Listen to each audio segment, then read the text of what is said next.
mengajak seluruh lapisan masyarakat Kabupaten Yahukimo untuk mendengar siaran radio Bumi Somohai pada FM 103.1 MHz. Dengan mendengar radio Bumi Somohai, Anda ikut membangun Kabupaten Yahukimo yang kita cintai, yang kita banggakan dengan visi-misi utama yaitu Yahukimo cerdas, Yahukimo sehat, dan Yahukimo mandiri.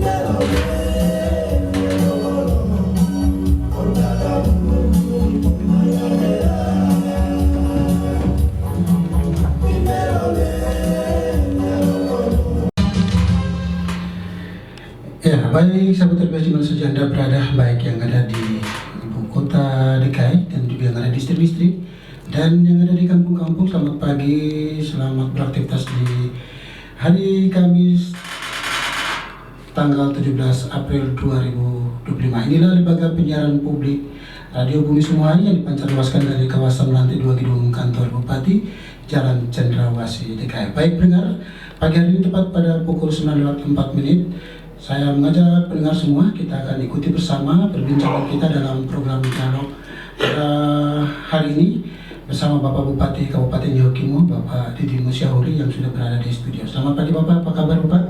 Selamat pagi, kabar baik. Puji Tuhan Bapak, dengan segala rutinitas aktivitas kesibukan, tapi Bapak masih bisa meluangkan waktu di studio pada hari ini untuk menyapa warga masyarakat Kabupaten Yahukimo. Baik Bapak, kita tahu bahwa bertepatan pada hari bulan ini juga kita sebagai umat Kristen di Indonesia, lebih khusus di tanah Papua dan di Kabupaten Yahukimo, kita merayakan Hari Raya Paskah, dan tepat pada hari ini sendiri merupakan hari terakhir kita di pemerintahan Kabupaten Yahukimo untuk melaksanakan aktivitas pekerjaan kita dalam pemerintahan, dan kita akan sama-sama melaksanakan Hari Raya Paskah sendiri. Mungkin ada pesan dan makna penting yang Bapak ingin sampaikan dan Bapak bisa berikan kepada kita semua, lebih khusus masyarakat di Kabupaten Yahukimo, untuk bisa dipedomani dan dimaknai bersama. Silakan Bapak. Baik, terima kasih kepada Radio Bumi Somohai yang sudah beri kesempatan kepada saya untuk memberikan beberapa pandangan atau informasi kepada masyarakat kita di Kabupaten Yahukimo. Karena itu saya ucapkan shalom dan selamat pagi kepada pemirsa yang ada di DKI maupun yang ada di luar DKI di Kabupaten Yahukimo. Pertama-tama kita mengucap syukur kepada Tuhan karena Tuhan sangat baik dan terlalu baik untuk kita semua, karena di periode kedua ini Tuhan sudah menolong untuk kami bisa melaksanakan tugas sesuai dengan perencanaan dan juga program-program yang baik. Tetapi satu hal yang harus kita tahu bahwa iblis itu dia tidak senang untuk hal yang damai, hal yang sukacita, hal yang baik, hal yang benar itu dia musuhnya. Dia mau itu pertumpahan darah, dia mau itu kekacauan, kerusakan, kemarahan, kedengkian, kebencian, saling menyakiti, saling melukai. Sehingga di awal ini kami mengalami tantangan yang besar, baik di Anggruk maupun di Pendulangan di atas, dengan pengorbanan darah manusia. Tapi Tuhan telah menolong dan Tuhan sudah campur tangan sehingga kami semua dalam keadaan baik. Dan kami tidak boleh hilang semangat, kami tidak boleh menyerah, tetapi kami terus bekerja selama kita masih hidup, selama kita masih kuat. Karena itu saya sebagai kepala daerah, kepala pemerintahan, mengucapkan terima kasih banyak untuk semua orang yang mendengarkan berita ini dan mendoakan kami, mendoakan Kabupaten Yahukimo. Kami ucapkan terima kasih, baik semua warga yang ada di ibu kota DKI ini maupun yang berada di pedalaman, di kecamatan dan desa. Kami ucapkan terima kasih. Nah, kita juga berdoa supaya hal-hal yang buruk seperti ini jangan terjadi di daerah kita ini. Daerah kita ini sudah dibeli oleh darah Yesus Kristus yang mahal, dan darah Yesus Kristus itu sudah membayar lunas. Jadi hukum ini sudah milik Tuhan Yesus, karena Injil masuk dulu baru kita masuk. Kalau Injil tidak masuk, kita tidak mungkin masuk. Atau kita mungkin juga tidak seperti ini. Mungkin saja kita bisa hidup liar, mungkin saja kita tidak diberkati, mungkin saja kita masih bergabung dengan Hindu.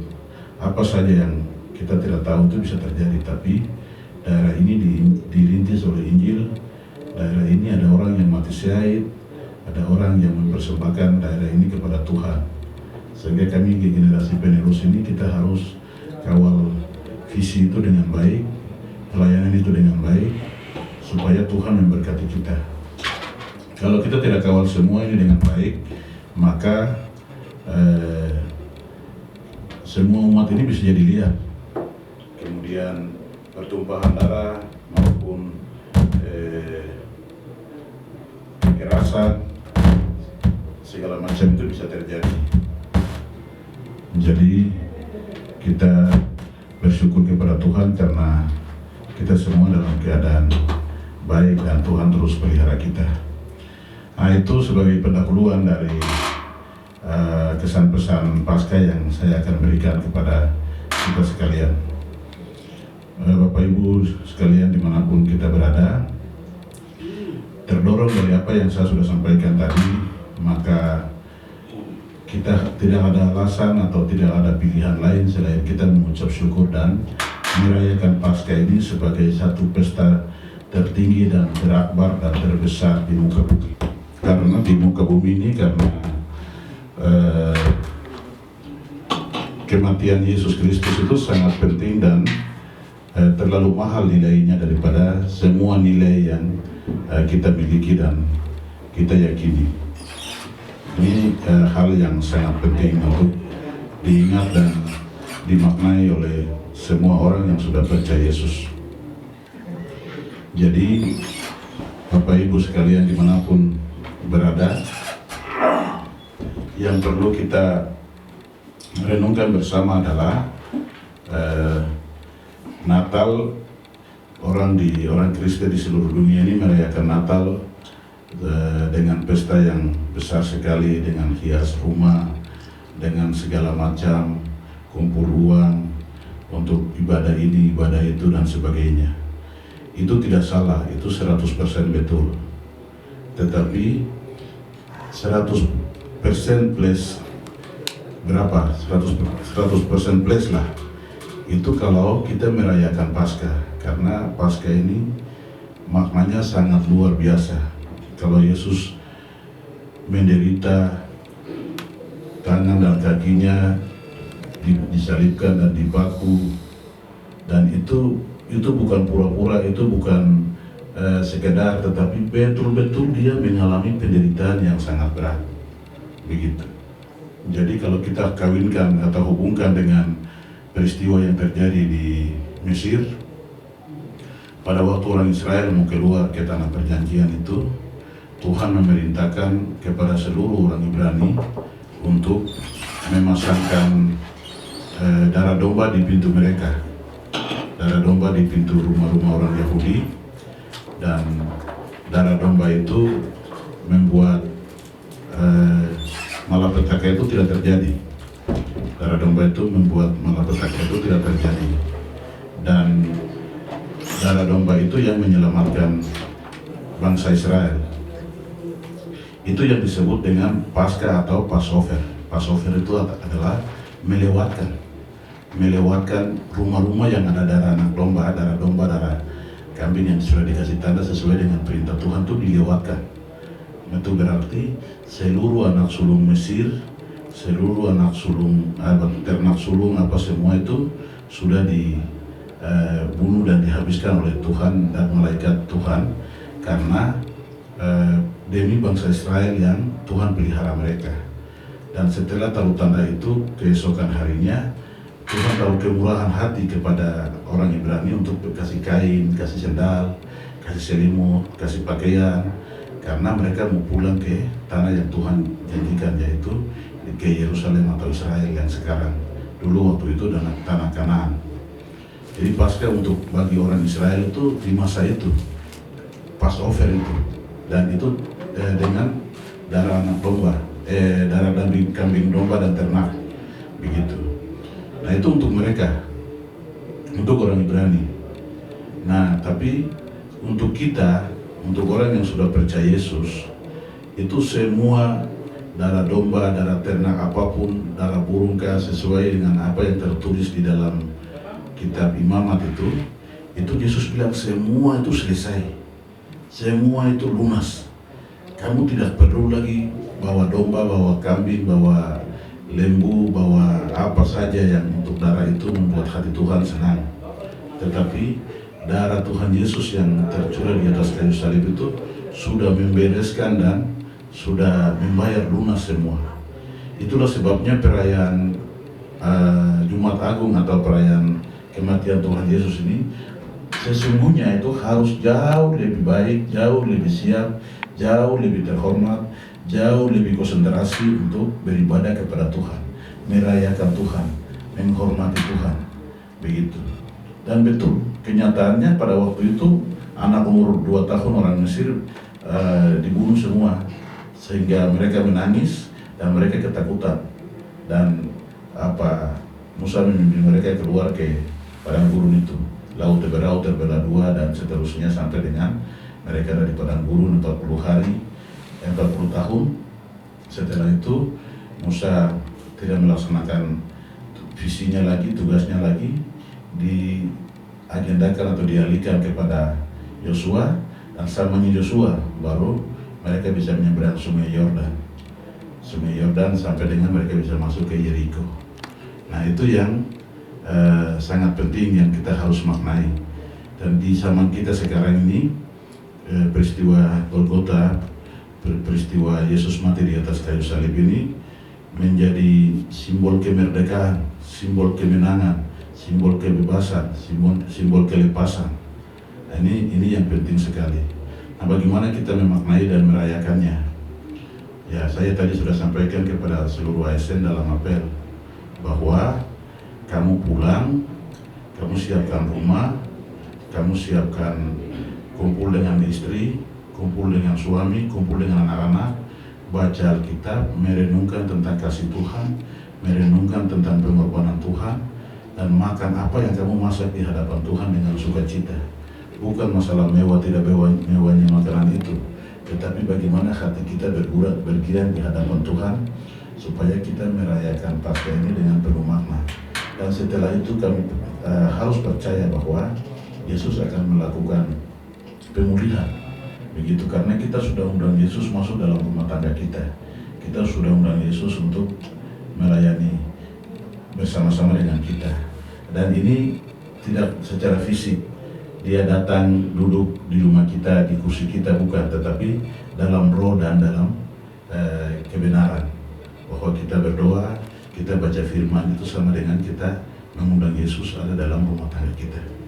Ketika kita melakukan itu, maka hati kita dipulihkan, hati kita didamaikan, hubungan yang rusak dengan anak, hubungan yang rusak dengan istri suami itu akan dipulihkan.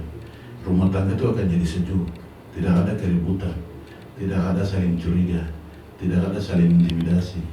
Anak juga tidak bikin kepala batu untuk orang tua sakit hati, atau orang tua bikin sakit hati baru pukul anak sampai rotan patah-patah, kayu patah-patah. Itu bukan samanya lagi.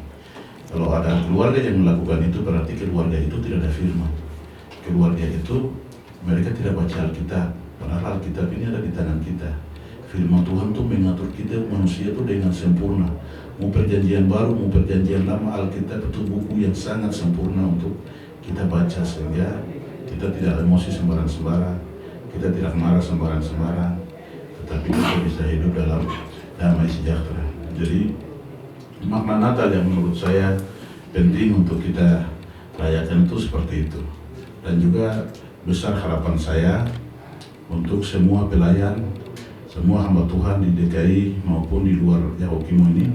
Kalau saya percaya di kampung-kampung itu luar biasa perayaannya, tapi di DKI ini semua hamba Tuhan bisa mempersiapkan semua pelayanan dengan baik untuk memberi makan kepada jemaat tentang pentingnya Paskah ini. Karena kalau Yesus tidak mati di atas kayu salib, maka dosa kita tidak diampuni. Tapi Yesus luar biasa, setelah mati nanti juga kita akan merayakan tentang kebangkitan.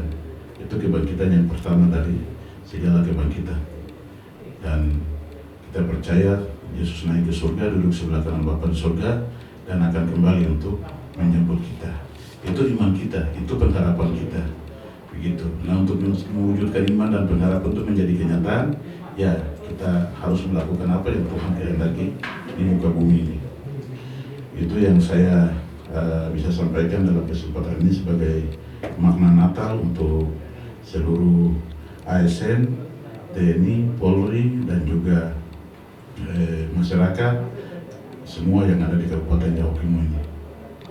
Dan juga untuk kita menghormati Tuhan, itu kami sama-sama dengan pemerintah dan juga PGGY sedang mempersiapkan perayaan Paskah di tanggal 21. Dan menurut informasi yang saya dengar dari panitia, karena itu tanggal 21 itu kita semua tidak kantor, kita semua tidak ada aktivitas lain selain merayakan Tuhan, menghormati Tuhan, dan memuliakan Tuhan di gereja Kimi Manuel di DKI. Nah, itu yang saya bisa sampaikan dalam kesempatan ini. Betul, kita sebagai ASN dapat memaknai apa itu penderitaan Tuhan Yesus di kayu salib untuk menebus dosa kita, dan juga kita sebagai umat manusia khususnya di pemerintahan Kabupaten Jawa Timur, terlebih khusus pada ASN sendiri. Nah, sehingga dengan momentum Paskah ini bagaimana kita meningkatkan pelayanan kita kepada masyarakat.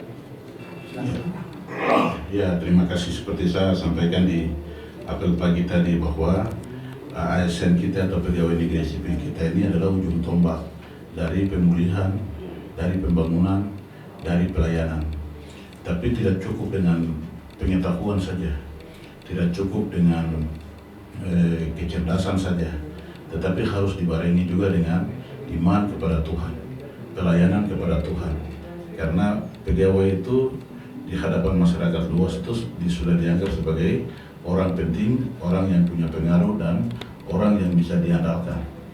Itu berarti kita harus menjadi teladan dan juga menjadi role model dalam pelayanan kita. Dan saya sampaikan juga bahwa pegawai itu wajib bersyukur, karena banyak orang yang ingin jadi pegawai negeri, banyak orang yang mendaftar, banyak orang yang menggumuli baru kita jadi pegawai negeri. Mereka yang tidak beruntung juga banyak sekali. Oleh karena itu, berkat yang Tuhan sudah kasih ini jangan sia-siakan. Begitu. Jangan tidak masuk sampai 2 tahun, 1 tahun, 2 tahun. Apalagi 3-4 tahun itu sudah tidak bisa. Karena kita waktu tes pegawai itu, kita sudah dengan sadar kita datang bawa berkas, bawa ijazah, semua persyaratan kita urus. Dan kalau kita lolos berarti kita sudah pilih jalan teman lain. Itu berarti kita harus bertanggung jawab karena pemerintah sudah kontrak kita untuk bekerja. Oleh karena itu, momentum Paskah ini semua pegawai negeri harus dipulihkan dan disadarkan.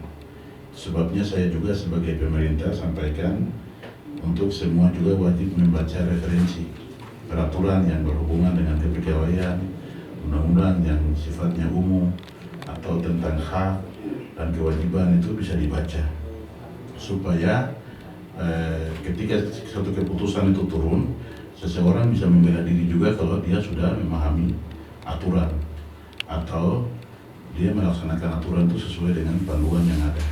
Nah ini, jadi Paskah ini saya harap untuk semua pegawai negeri merayakan Tuhan dalam rumahnya masing-masing dan merubah selama ini kalau malas-malas, selama ini masa bodoh, selama ini tidak ada jabatan jadi tidak mau masuk, selama ini karena lawan politik jadi tidak mau masuk. Itu bukan hal-hal yang substansi. Hal-hal yang utama adalah ketika kita menjadi pegawai negeri itu kita sudah dikontrak. Jadi semua itu harus dilupakan dan harus tampil sebagai pegawai negeri yang loyal kepada pemerintah, loyal kepada atasan. Itu. Karena itu untuk pemulihan itu akan datang ketika kita mengundang Tuhan datang ke rumah kita, termasuk pegawai negeri. Mungkin begitu. Baik Bapak, sedikit Bapak juga menyampaikan terkait dengan ini sudah memasuki triwulan kedua dan beberapa waktu lalu sudah diserahkan DPA sendiri kepada masyarakat. Apa yang ingin Bapak juga ingin sampaikan dan harapkan sehingga betul-betul di 1 tahun awal kepemimpinan Bapak di periode kedua ini dengan efisiensi anggaran, dengan anggaran yang ada, betul-betul setiap OPD mampu menerjemahkan visi misi Bapak Bupati dan Bapak Wakil Bupati di periode kedua ini sendiri. Silakan. Baik, terima kasih. Secara perlahan kita sudah membagi DPA, itu berarti kegiatan-kegiatan akan jalan. Tapi karena memang tantangannya berat, keahlian orang-orang kita ini kurang untuk bikin jembatan, bangun gedung, apa semua, sehingga memang kita akan evaluasi lagi untuk apakah kita kirim tukang ke pedalaman atau tidak. Tetapi besar harapan saya dengan kita sudah bagi DPA ini, pembangunan dan pelayanan publik bisa jalan maksimal seperti sedia kala. Itu yang penting.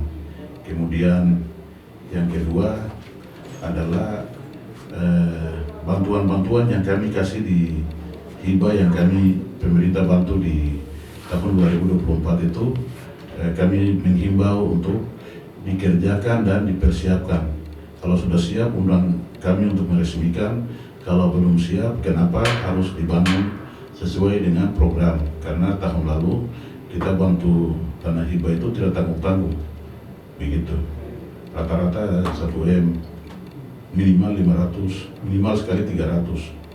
Itu berarti harapan kami gereja dibangun, kantor klasis dibangun, atau apapun yang ada di sana oleh gereja mereka membangun. Jangan sampai tidak jalan. Nah, kalau tidak jalan itu bukan masalah gereja. Gereja itu organisasi, begitu. Yang bikin salah itu organisasi itu. Sedangkan yang punya dana ini kan pemerintah, negara yang punya dana. Sehingga harus ada pertanggungjawaban. Minimal visi pembangunan harus ada, begitu. Kalau tidak ada berarti ya sekarang saya lihat di Manado itu gereja Gimim itu proses ketua sinodenya karena dia salah gunakan dana hibah, begitu di Manado sekarang. Begitu tuh gereja terbesar di Manado. Nah, kita di sini juga semua hibah-hibah itu harus dibangun dengan penuh tanggung jawab. Yang kita bangun lapangan terbang, yang kita bangun apalagi jembatan, yang kita kerjasama bangun kantor klasis, tugu, atau apapun yang dari dana APBD itu, diharapkan untuk semua sudah diselesaikan dan awal tahun ini sebenarnya kita harus meresmikan di mana-mana, begitu. Jadi harapan saya dengan dibaginya DPA ini, pelayanan ini akan jalan dengan baik. Apa respon Bapak sendiri? Ya, terima kasih untuk ASN. Setelah saya melihat di periode pertama itu 3 tahun lebih atau 4 tahun kurang, jadi saya pelajari. Lalu kita sepakat untuk menertibkan dengan satu payung hukum, yaitu kita keluarkan Pergub nomor 4 tahun 2025. Pergub nomor 4 tahun 2025 ini menolong untuk pegawai aktif. Jadi pegawai yang sembunyi, yang selama ini tidak mau masuk kantor juga sekarang masuk. Nah, itu kami bersyukur untuk itu, dan PNS sekarang mulai ada kesadaran bagaimana mereka bersyukur dan bisa hadir dalam acara apel. Dan harapan saya juga bukan hanya di apel saja, tapi di kantor juga mereka itu hadir. Memang kita juga sadari bangunan-bangunan kantor yang ada ini masih di bawah standar semua. Ada yang sudah permanen seperti keuangan, Bapeda, tetapi yang lain-lain ini masih di bawah standar karena kondisi keuangan kita yang belum begitu stabil. Tetapi itu tidak mengurangi semangat untuk pegawai selain masuk di apel juga harus hadir di kantornya juga sebagaimana hadir di ini, begitu, sebagaimana hadir di pada waktu apel. Jadi kita bersyukur karena kalau mau jujur ada daerah lain yang sudah menyerah, sudah angkat tangan karena dana-dana yang kita harap ini sebagian besar sudah ditarik ke pusat, kemudian juga sebagian tidak masuk seperti royalty freeport kita sudah tidak terima, beberapa pajak dari luar kita tidak terima. Itu berarti kan otomatis belanja kita berkurang. Kalau belanja kita berkurang, anggaran kurang, berarti kan otomatis sudah defisit.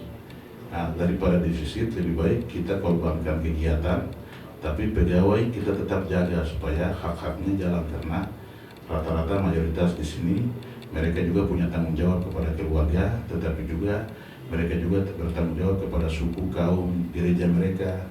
Sehingga kalau insentif kalau kita kurangi, maka akan berdampak pada pelayanan-pelayanan yang pegawai biasa lakukan. Tadi tidak seluruh pegawai, ada yang baik, ada yang tidak baik, tapi semua kan tidak mungkin kita kontrol seluruhnya, begitu. Tapi itu tujuan kami. Jadi kita tetap tidak mengurangi insentif, tetapi tetap stabil seperti periode yang lalu. Nah, dengan naiknya semangat pegawai ini, kita akan jadikan pegawai ini sebagai tempat binaan kita, kemudian juga kader kita atau anak-anak kita untuk kita menggembalakan.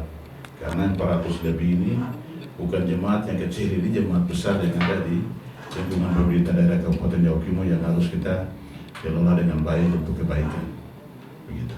Baik, Pak, menurut Bapak apakah efektif dengan diterapkannya Pergub nomor 4 tahun 2025? Apakah mungkin ada hal lain? Untuk sementara ini kan baru berjalan 3 bulan lebih, jadi saya lihat dari kehadiran ini ada indikasi baik dan ke depan akan lebih baik lagi. Jadi saya pikir untuk sementara cukup menolong. Dan harapan saya untuk pegawai-pegawai yang tidak masuk, masuklah begitu, supaya tidak kena pemecatan atau pemberhentian, karena lebih dari 1 tahun tidak masuk itu tidak bisa. Peraturan baru itu mengisyaratkan atau mengundangkan kalau 6 bulan berturut-turut tidak masuk itu sudah bukan pegawai negeri sipil lagi, 6 bulan saja. Tapi kalau lebih dari 6 bulan itu sudah tidak dianggap pegawai, begitu. Jadi harap untuk semua PNS atau yang sudah terdaftar yang punya NIP itu wajib masuk kantor, ya, termasuk puskesmas, mantri, guru, ini semua harus masuk kantor atau melaksanakan tugas, karena semua itu sama. Nanti kita akan penerapan juga di absen di setiap kecamatan, dan camat-camat ini ke depan tetap pimpin apel di kecamatannya, begitu. Jangan camat ikut apel di sini, itu juga salah. Camat itu harus apel di dia punya kecamatan masing-masing. Mau 3 orang, mau 2 orang, tetap apel. Itu ke depan rencananya begitu dengan adanya Pergub nomor 4 ini. Baik, terima kasih Bapak Bupati. Mungkin terakhir sebelum Bapak closing statement dan menyampaikan pesan Natal, Paskah maksud kami kepada jemaat, pada seluruh Kita daerah Kabupaten Yahukimo mengucapkan selamat merayakan Paskah di tahun 2025 ini. Selamat menghadirkan Tuhan dalam rumah tangga kita masing-masing. Selamat menghadirkan Tuhan dalam hati kita masing-masing. Dan kita akan dipulihkan